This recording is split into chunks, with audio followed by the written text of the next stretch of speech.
All right, guys, good morning. Good morning, good morning. Mic check, 1, 2. All right, looks like we have mic action. We are going to go through the Marcus Corp Q1 earnings call here in about 9 minutes. So stay tuned for that. Welcome if you are trading in the cinema industry.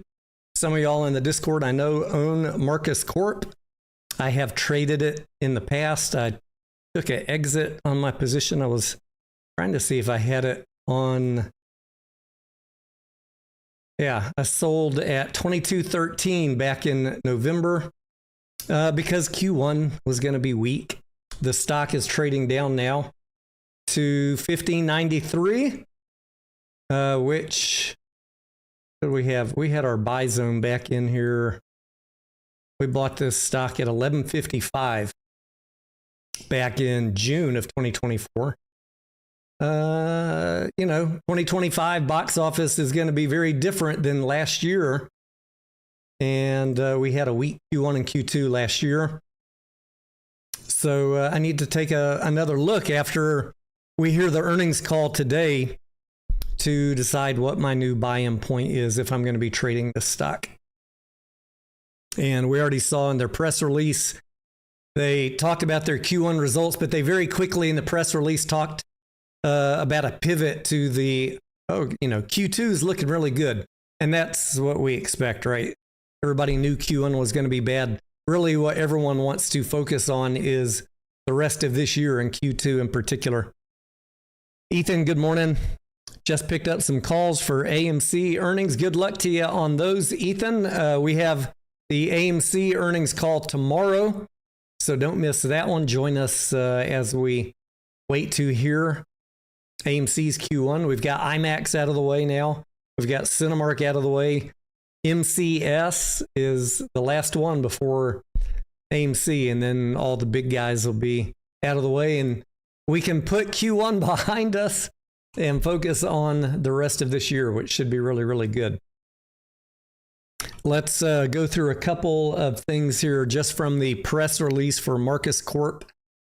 I don't have any Marcus Corp theaters in my home city, but there are some up in the Dallas-Fort Worth area.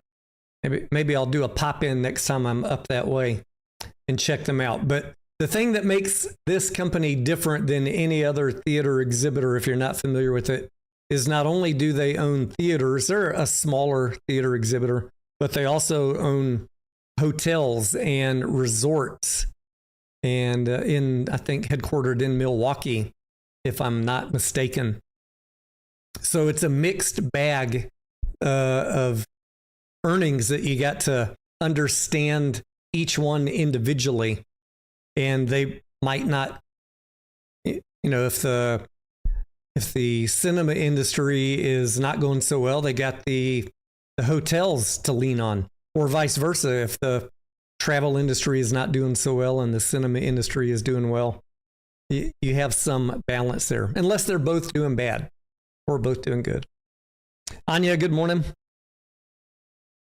So overall, this press release is broken up into 3 baskets. We got overall first quarter results, and then they break it out. I have in blue here the theater, and in orange the hotel and resort. So very quickly before the call starts, the other thing, we'll run through these numbers. The other thing just to highlight off the bat is in Q1 with the depressed stock prices, the company extended their share repurchase, buying an additional 7.1 million shares back in Q1. And we see here at the bottom, they have bought back a total in the last 4 quarters, $16.7 million. So almost half of that was in the last 3 months. Pretty cool if you're a shareholder to see companies doing buybacks when they feel positive about the future, when they have positive earnings and they have disposable cash. Disposable cash meaning you don't need to be raising cash to offset losses. the problem AMC is struggling with. AMC might have a decent amount of cash, but they got to hang on to it while they get to profitable quarters. So I'm not expecting any share buybacks or dividends from AMC anytime soon. They're more important for them to hold on to liquidity. Cinemark and MCS, they have a little bit better income statement and balance sheet, so they're able to redistribute some of that cash to shareholders, which is why we bought MCS in 2024. Total revenues for the year up 7.4% compared to Q1 last year. Operating loss was slightly increased, though. Operating loss for the total enterprise for Q1, 20 million versus 16.7 a year ago. Net loss was up 16.8 million versus 11.9 million. Net loss per share, negative 54 cents versus negative 38 cents a year ago. When we look at the theater segment, total revenues, 87.4 million, a 7.5% increase compared to last year. Now, that is pretty impressive, actually. If you think back to box office in 2024 was 1.6 billion. In 2025, it was 1.4 billion. And this company clocked a 7.5% increase in total revenues, despite the total industry domestic box office being down $200 million. I mean, what's not to like about that? Good execution by them. They do note that they were favorably impacted by 4 additional days, so that has some impact. And it was a very strong two additional operating days between Christmas and New Year's. I need to look and see when we pull up the actual earnings, I think they talk about it here, what the change in their fiscal year was. They talk about it down here. They're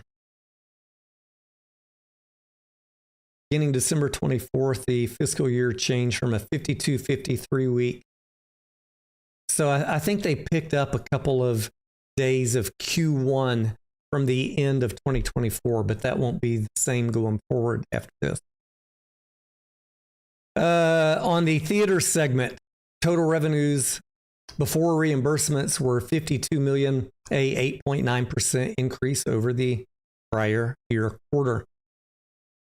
They also have an extensive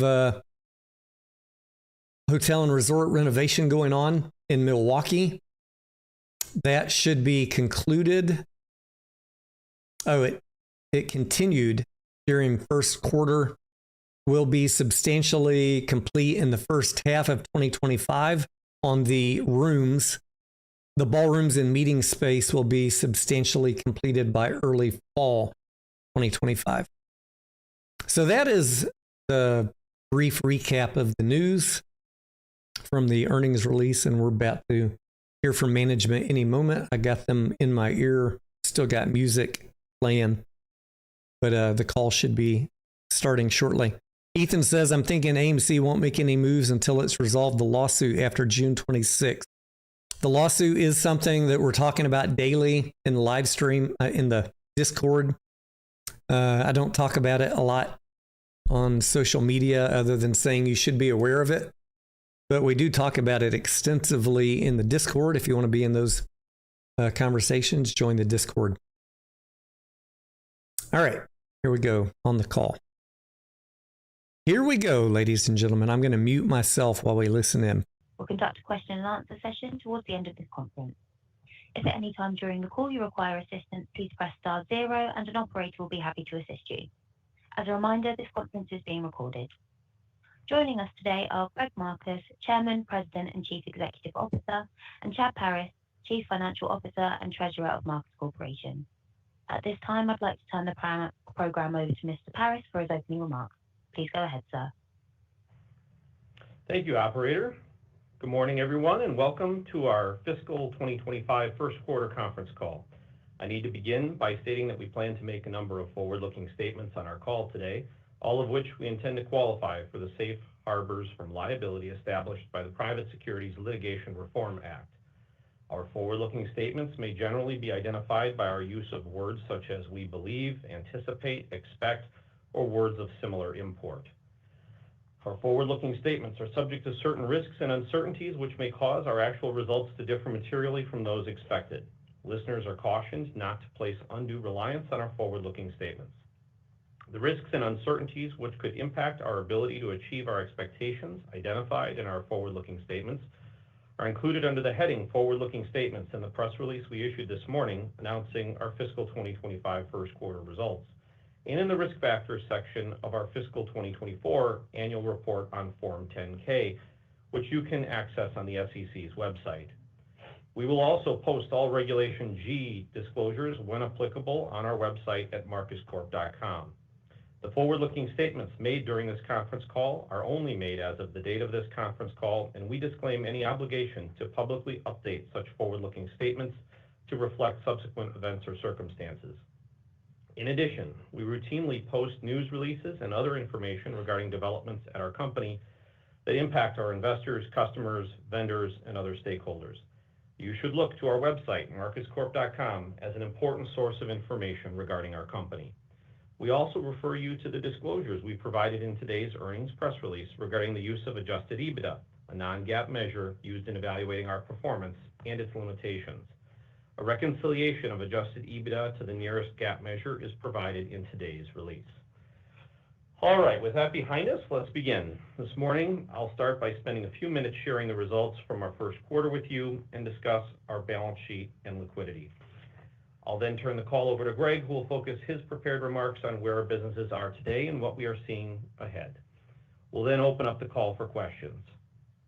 Our first quarter is always a seasonally challenging quarter in both of our businesses, with typically a lighter movie slate coming out of Hollywood and slower leisure travel at our Midwestern hotels during the winter months. As we headed into the year, we expected several dynamics to influence our results, some positive and some negative, with a net result that would achieve growth in our first quarter. First, with our fiscal quarter transitioning to a traditional calendar quarter ending on March 31st, we had 4 additional operating days in both of our businesses compared to the prior year quarter that favorably impacted our reported growth. 2 of these days were during the busy week in theaters between the Christmas and New Year's holidays, and the other 2 days were during the slower period at the end of March. I'll get to the numbers in a moment, but the favorable impact of the calendar change played out as expected, and the impact of the shift in future quarters will be significantly less meaningful. Further details on our fiscal calendar change can be found in today's earnings release. Second, in theaters, we expected an improved movie slate would drive attendance growth compared to last year's Hollywood strike impacted slate. While the carryover of films from the holidays into the new year certainly was better than a year ago, it wasn't enough to offset several films that underperformed expectations, particularly when comparing against last year's strong performance of Dune 2. As we will cover shortly, things turned around in a big way in April with several positive surprises, but the first quarter box office came up short of our expectations. Finally, in the hotel division, we are navigating a major renovation at the Hilton Milwaukee with a significant number of guest rooms out of service during the quarter.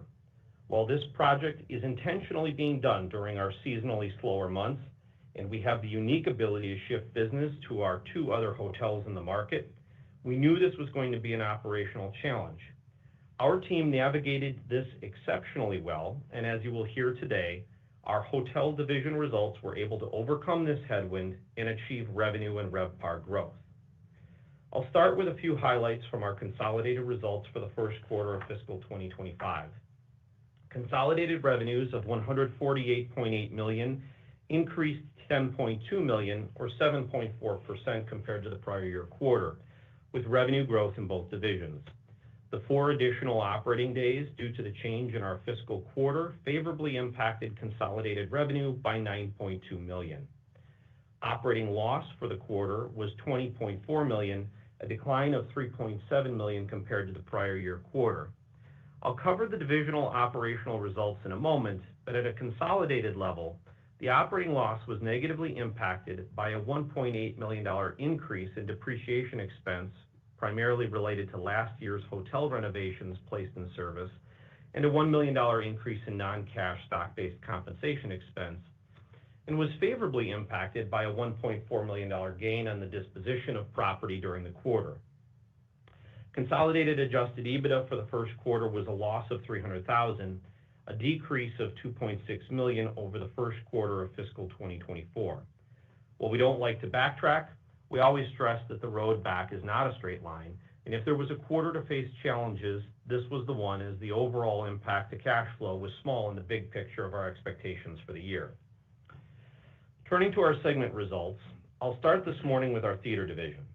First quarter fiscal 2025 total revenue of $87.4 million increased 7.5% compared to the prior year first quarter. The 4 additional operating days, including 2 significant days between the December holidays, favorably impacted theaters revenue by $7.1 million, or 8.7%.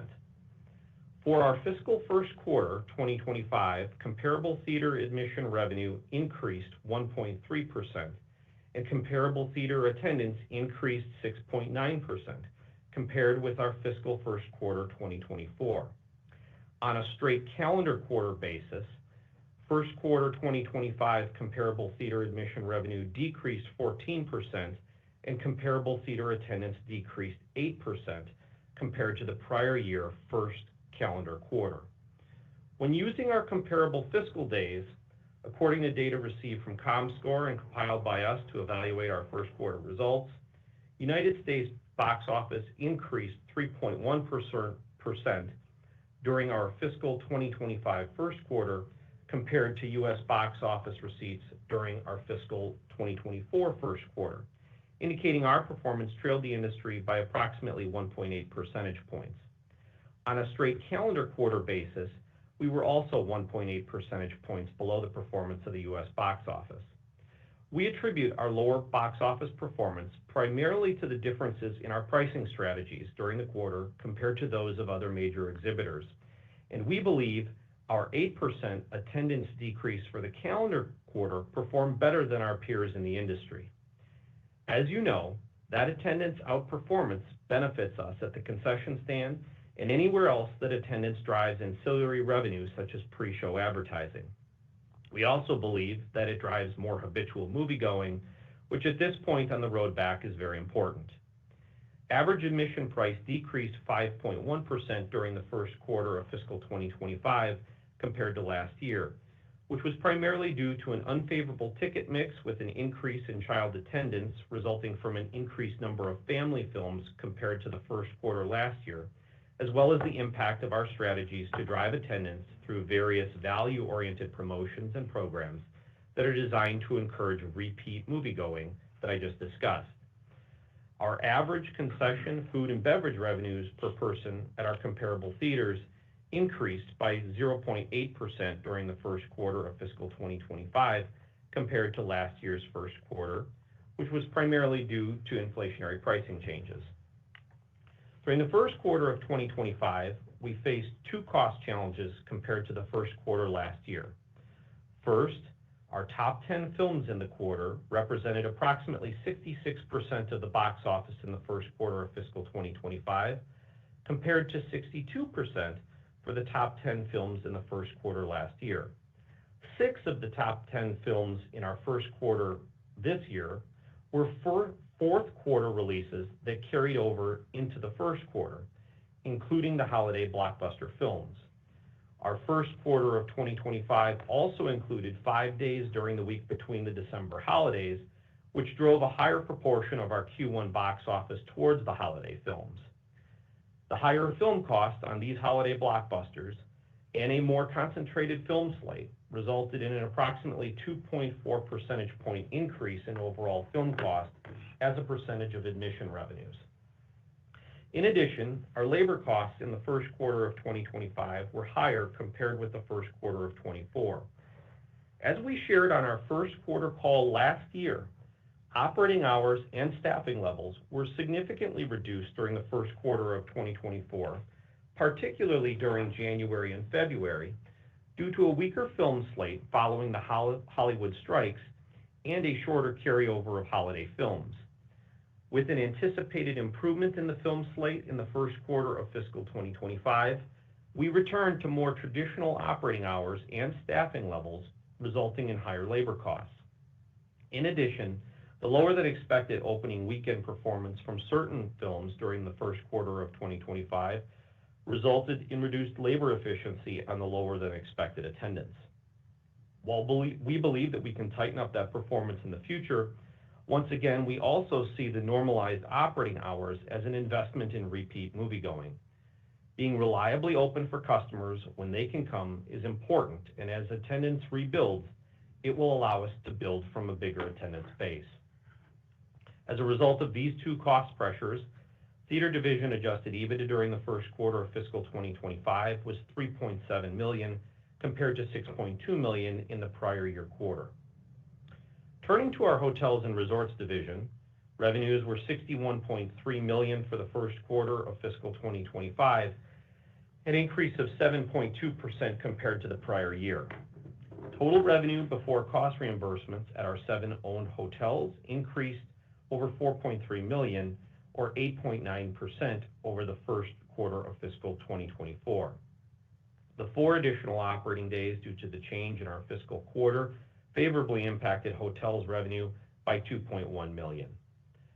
RevPAR for our comparable owned hotels grew 1.1% during the first quarter compared to the prior year, which resulted from an overall occupancy rate decrease of 3.4 percentage points, offset by an 8% increase in our average daily rate, or ADR. Our average fiscal 2025 first quarter occupancy rate for our owned hotels was 50.3%. Our occupancy rate decrease was negatively impacted by the Hilton Milwaukee renovation while guest rooms were out of service.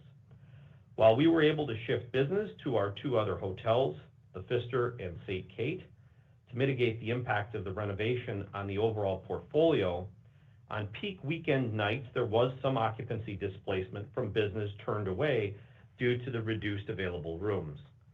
We estimate that the renovation negatively impacted our RevPAR growth by nearly 4 percentage points during the first quarter.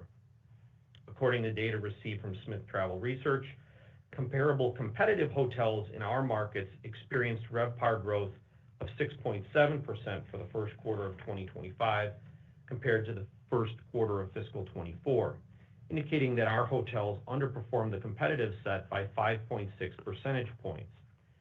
Our lower performance relative to the competitive sets results primarily from group displacement at the Hilton Milwaukee while under renovation, which we believe unfavorably impacted RevPAR by nearly 4 percentage points, while favorably impacting competing hotels' RevPAR growth by 1 percentage point. After adjusting for the impact of the Hilton Milwaukee renovation, we believe our hotel's RevPAR growth was within less than 1 percentage point of the competitive set and attribute this slightly lower performance to new hotel room supply within one of our markets. When comparing our RevPAR results to comparable upper upscale hotels throughout the United States, the upper upscale segment experienced an increase in RevPAR of 2.8% during our first quarter compared to the first quarter of 24, indicating that our hotels underperformed the industry by 1.7 percentage points, but outperformed the industry by 2 percentage points when adjusting for the estimated impact of the renovation. With the continued growth in group business and events, our banquet and catering operations continue to grow, with food and beverage revenues up 10% in the first quarter of fiscal 2025 compared to the prior year. Hotels' other revenues grew 11.4%, primarily due to an improved ski season at Grand Geneva Resort and Spa, and from fees generated from an all-hotel group buyout at one of our condo hotel properties. Finally, hotels' adjusted EBITDA increased $1 million in the first quarter of fiscal 2025 compared to the prior year quarter. Shifting to cash flow in the balance sheet, our cash flow from operations was a use of cash of $35.3 million in the first quarter of fiscal 2025, compared to cash used by operations of $15.1 million in the prior year quarter, with the increase in cash used primarily due to the timing of payments of accounts payable following a stronger holiday period and the lower EBITDA. As a reminder, our cash flow from operations in the first fiscal quarter is historically impacted by seasonal changes in working capital resulting from the slowdown in our businesses following the peak holiday season and by the timing of various year-end accounts payable and compensation payments. Total capital expenditures during the first quarter of fiscal 2025 were $23 million, compared to $15.4 million in the first quarter of 2024.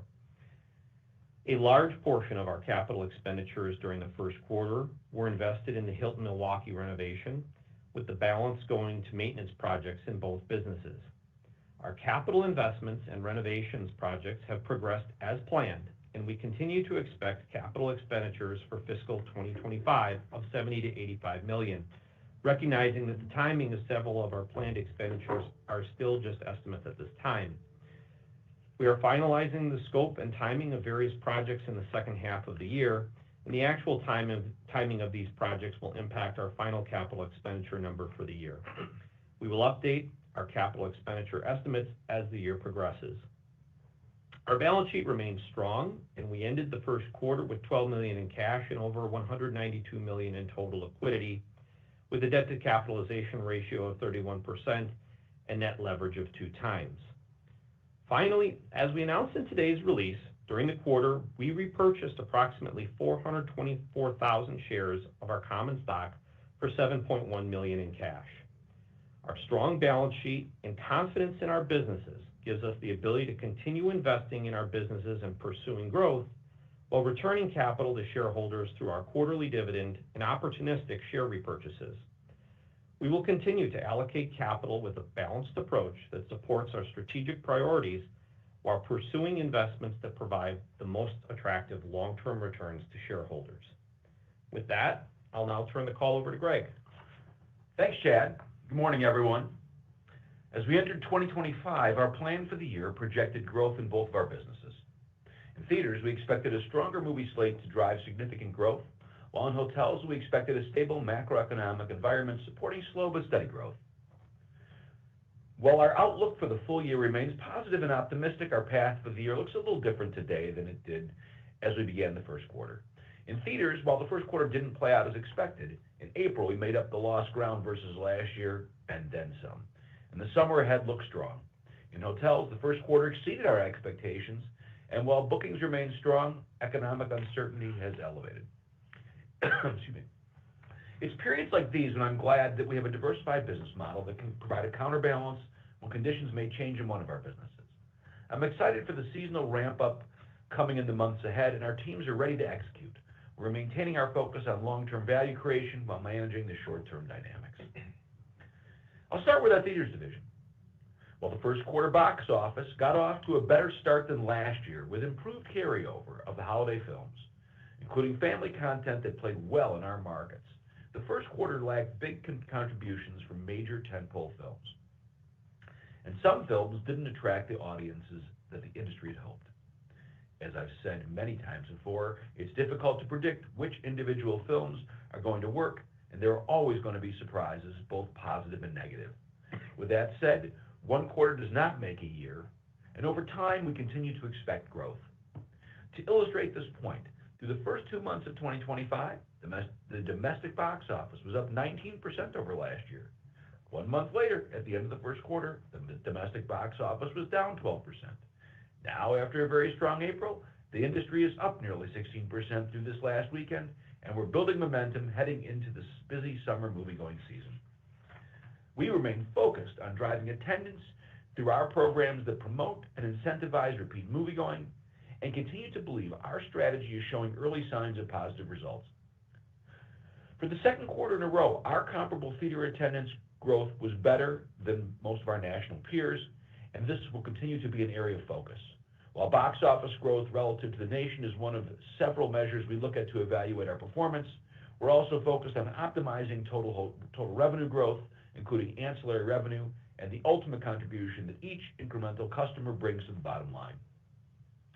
As I discussed last quarter, while these pricing strategies create a short-term headwind to our admission per caps, which were down in the first quarter as we expected, we believe that they are important drivers of long-term future attendance.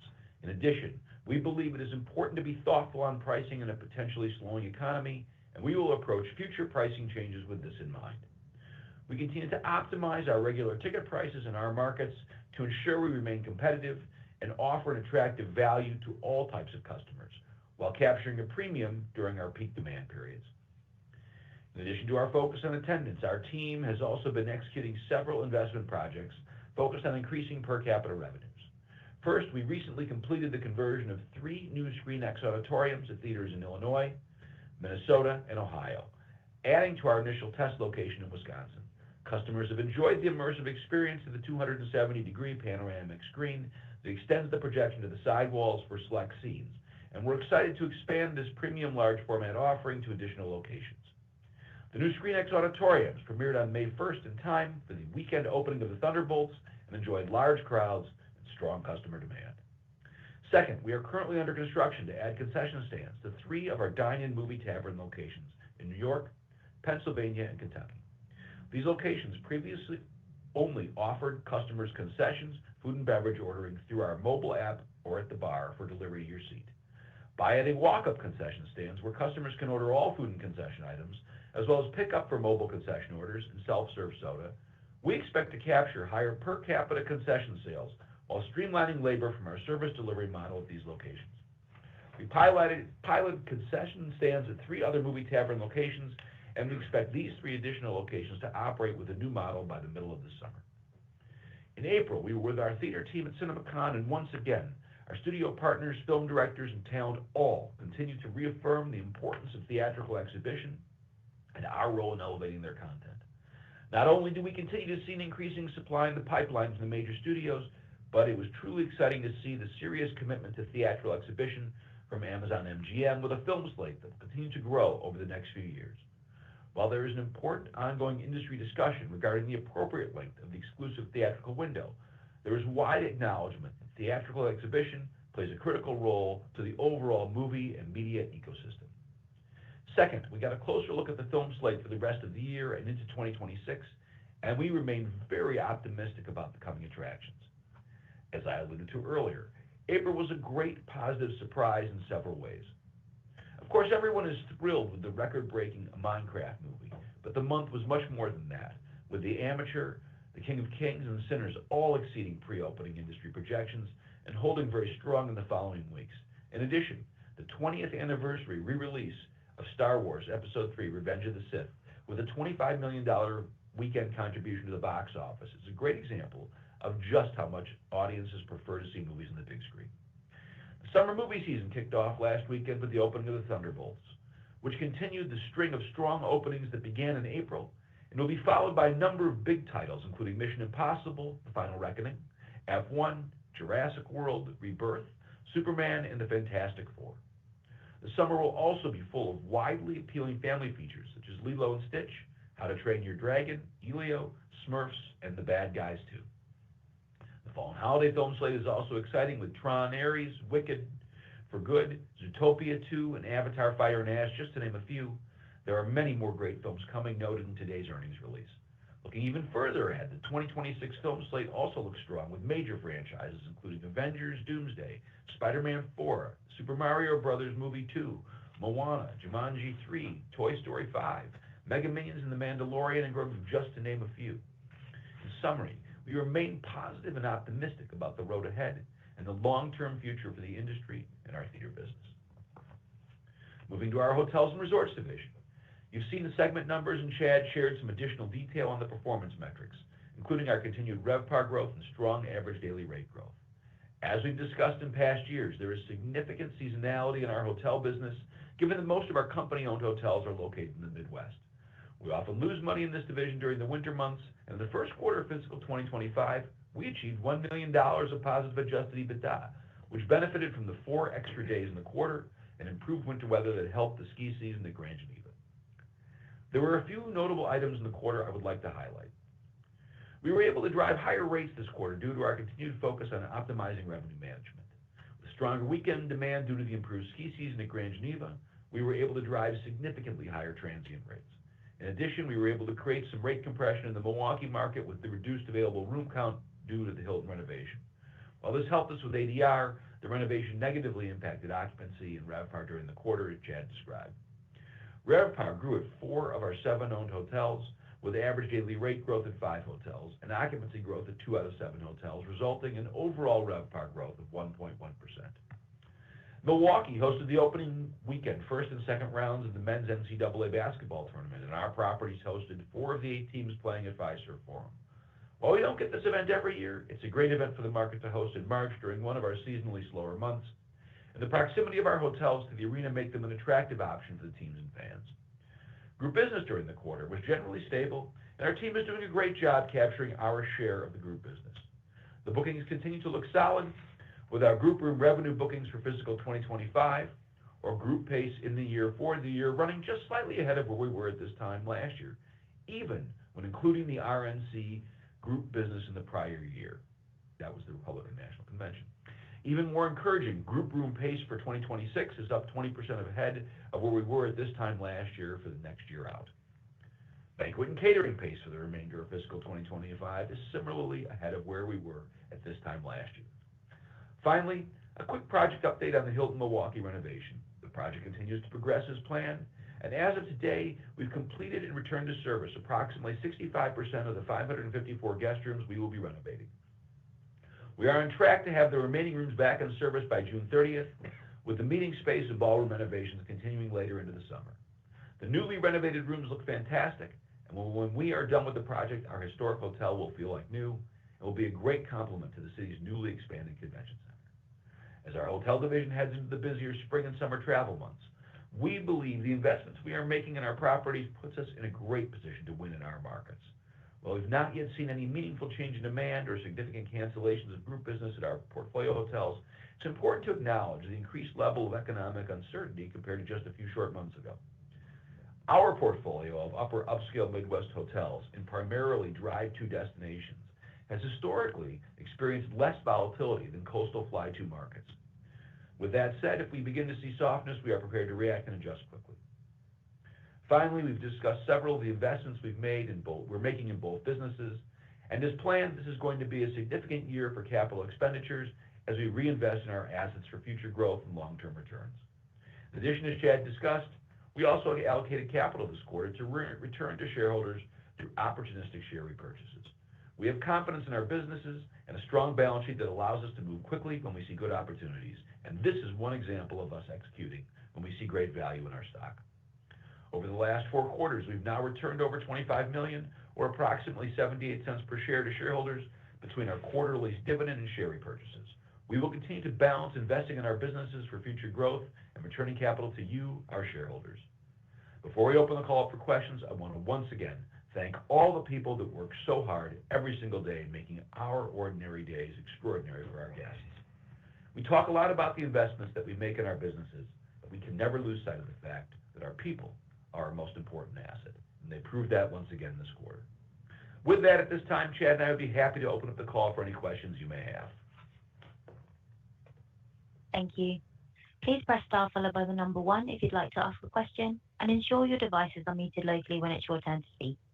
If you change your mind or your question's already been answered, you can withdraw from the queue by pressing star followed by the number 2. Our first question comes from Patrick Shaw from Eric Wold with Texas Capital Securities. Please go ahead. Your line's open. Thank you. Good morning, guys. A couple questions. I guess first off, Chad, you mentioned that concessions per patron were up, less than 1%, 0.8 on inflationary pricing changes. I guess would that indicate that either incidence and or basket size declined, and if so, do you read that as more slate driven or a shift in kind of consumer spending levels of the theater? Yeah, Eric, the change in F&B per caps really was almost entirely pricing, and we just did less of it this year than we have the last few years with higher levels of inflation. On an incidence and on a basket size, not a lot of change this quarter. Really nothing worth mentioning. So it's pretty similar to what we saw a year ago.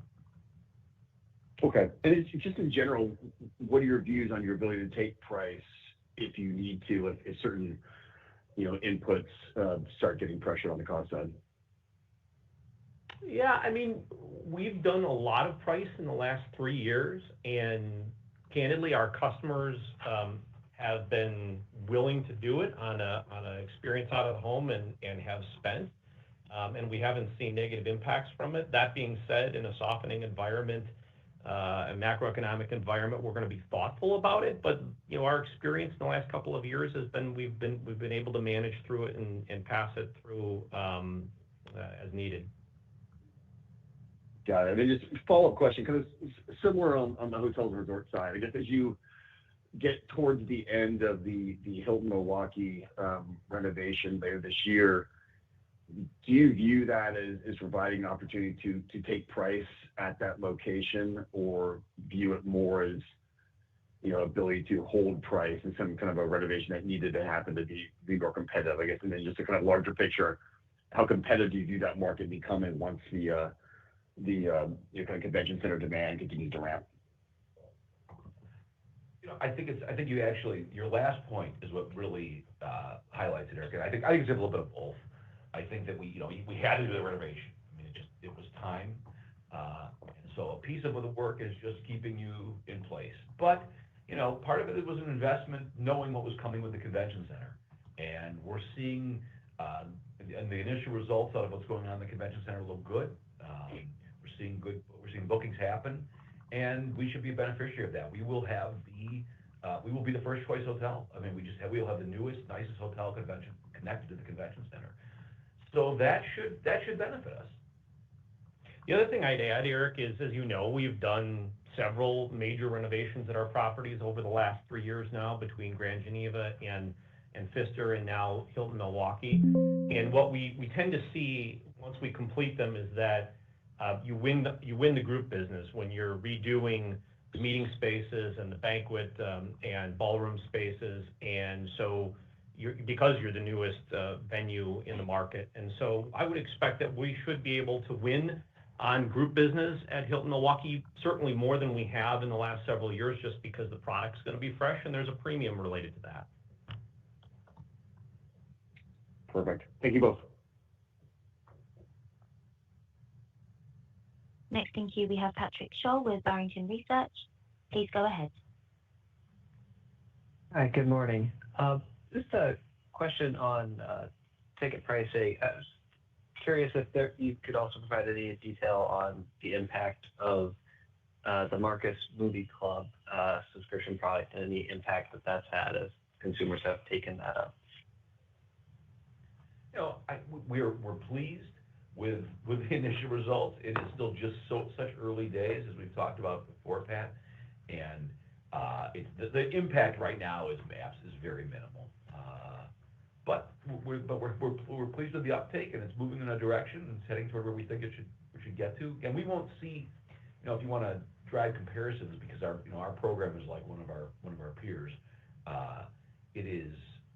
We may not see the level of penetration that they've seen, because our Tuesday program is so strong, and so we're able to cover a chunk of the discount customer on Tuesday. But people like the program, and we like the value it's providing, and we like the direction we're going. Okay. And on the hotel side, with the group pace coming in, it sounds like so far up year over year, just on a reported basis from what you're talking. Could you talk about if that's driven by specific markets? If that's as you talked about the convention center in Milwaukee, if that's the main driver, or if it's more broad based in terms of your Midwest markets? Pat, I would say it really gets to one of my earlier comments, is in the properties that we recently renovated and refreshed. In the years that follow, you tend to win on group business, and so we are doing really well at Grand Geneva. Pfister has done well, and then even at some of our assets that aren't most recently renovated, St. Kate has done a nice job of capturing business. So it's a number of our key properties. I wouldn't say it's across all markets. Each market sort of has its own dynamics, and some of that is driven by events that are happening in the market more than specific assets. But we're seeing it in several different places across the portfolio. Okay, thank you. Just as a reminder, if you'd like to ask a question today, please press star followed by 1 on your telephone keypad. Our next question comes from Mike Hickey with Benchmark Company. Please go ahead. Hey, Greg. Hey, Chad. Nice quarter, guys. Obviously, tough conditions. Thanks for taking our questions. I guess on Q2, looks like the whole slate here is sort of rocking. Minecraft Centers obviously very strong in April. Thunderbolts kicked off the summer slate. Greg also, I think, exceeded most people's expectations. Just curious, in your view, what's driving the strength here and how durable do you think it is, and why should we sort of expect the momentum to continue? I think, Greg, you called out 26 is also looking good. So just curious what's driving the strength is good movies. I think it's a couple of things. First of all, although subjective quality has been very good, and not just tentpole films. I really enjoyed. We were told movies are dying. What's driving this unexpected strength? We had 4 films all about $20 million. That we haven't seen in a long time, and that shows something broad-based. That's healthy for the market because that means you're attracting different demos, you're getting more people back to the movies. That's really good. And then you had my favorite thing. Everyone always says to me at some point, "What are you most looking forward to?" And I always say, "I don't know. I'm looking forward to the surprise." Sinners was the surprise this quarter so far, and I'm looking forward to more. But people, look at it. It's Ryan Coogler. It's going to be a good. You feel like it should be a good movie with Michael B. Jordan. But it was great, and I went and saw it and thoroughly enjoyed it. And it was a surprise. And so we never know what's coming our way. The surprises work both directions sometimes, as we saw in the first quarter. But overall, seeing that breadth of product was very heartening. You're obviously being very opportunistic on your pricing, and you see that in the headwinds on your ATP here. Greg, is that sort of your normal playbook when you and your family have managed a business over the many decades? Is this sort of normal for you to be sort of opportunistic on price reductions led by promotions to sort of offset the recessionary impact on your consumers? I think really what it is, and it was something that we picked up probably in, over probably the last 10 years, was a real focus on the importance of attendance, and how that really, box office, obviously you don't take people to the bank, you take the money to the bank. And so we ultimately look at what the box office is, but not just the box office, because, I could charge the most in the whole business and drive, 4 people in the door, but then only those 4 are buying concessions and being subjected to advertising, all the different ancillary ways we make money. So, and then just the health of more people going to the movies, building up that habit. So we just have had a big focus on attendance and trying to make sure that we're striking the right balance. Having that hotel side in us makes us think a lot about revenue management, so we maximize revenue.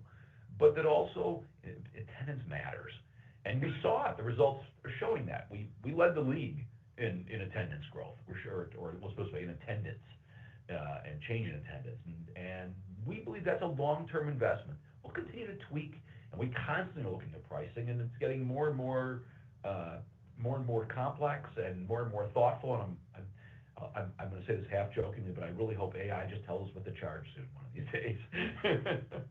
But we think it should help. Nice.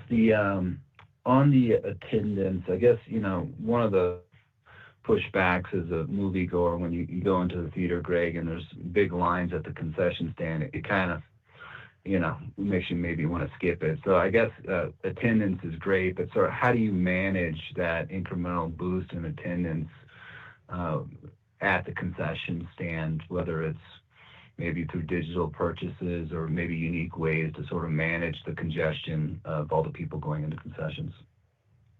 Yeah, you hit the nail on the head. We believe, and the time is coming, and we're working on it right now, that digital will be the solution to that. Getting more people. We know that our basket size increases when people order digitally, and our per cap should go up. That increase in per cap should allow us to make an investment in technology to help that what we believe will be a virtuous cycle. You invest in the technology, you make it easier, more people use it, and we drive a higher per cap. And we think that's where it's going to go. I can't tell you for sure. We're still in early days, but that will help reduce those lines. And as the labor markets are challenged, and they have been for a long time, that will help us deal with that problem that you bring up, Mike. Cool. Last question. Thanks, guys, for taking all these. Just on the labor expense impact, you noted higher labor costs from increased operating hours relative to last year, which is obviously being influenced by the strike-impacted quarter.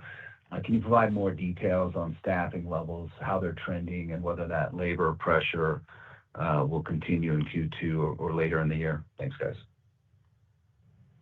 Yeah, Mike. I mean, I think a lot of this really gets to the comp in the quarter, in particular, how much we reined in operating hours and tightened labor management and staffing levels last year when we knew that we were going to have this extended period between, call it mid-January and really late February going into the launch of Dune, where we really battened down the hatches and managed labor tightly.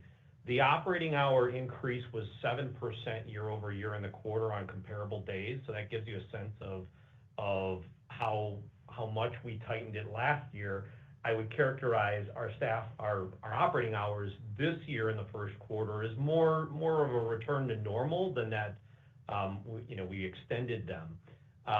That being said, we do have some opportunity to improve labor efficiency. That's probably where reacting very quickly when things don't pan out as you expect in attendance, reaction time there's some room for improvement. But I think that what we see in Q1 is not something that I would model going forward. It was more an idiosyncrasy of the comp in the quarter. Yeah, I mean, it's a tough balance, right? Because you want to give people work because you want to be able to have a staff when you need it so that the concession lines aren't so long when the people show up. And yet the other side of it is you want to control your expenses when there's nobody showing up, like it happened in the first quarter. I should say nobody, but less people. But could we do better? Yeah, we could do better. I know we could, and the team is focused on that. But it's a tough balance, and we deal with it every day. Greg, wild card question for you. I don't think Trump's listening to this call. Maybe he is, but obviously there's some commotion, noise yesterday on the tariff commentary, but I think if anything, it did highlight that we've lost a lot of jobs in the U.S. On the film development side, particularly in LA. So a lot of development going international. I guess if you did have his ear here and you wanted to make a recommendation on how you could sort of get reinvestment back in the U.S., what would you say?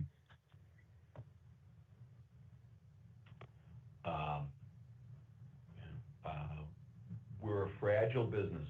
The whole industry we know has had some challenges, and doctor do no harm.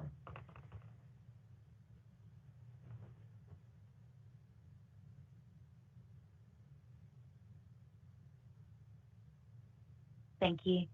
At this time, it appears there are no other questions, so I'd like to turn the call back to Mr. Paris for any additional or closing comments.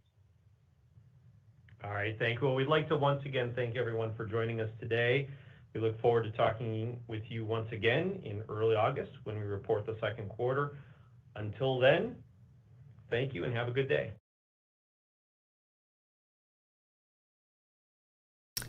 All right. I remembered to take mute off this time.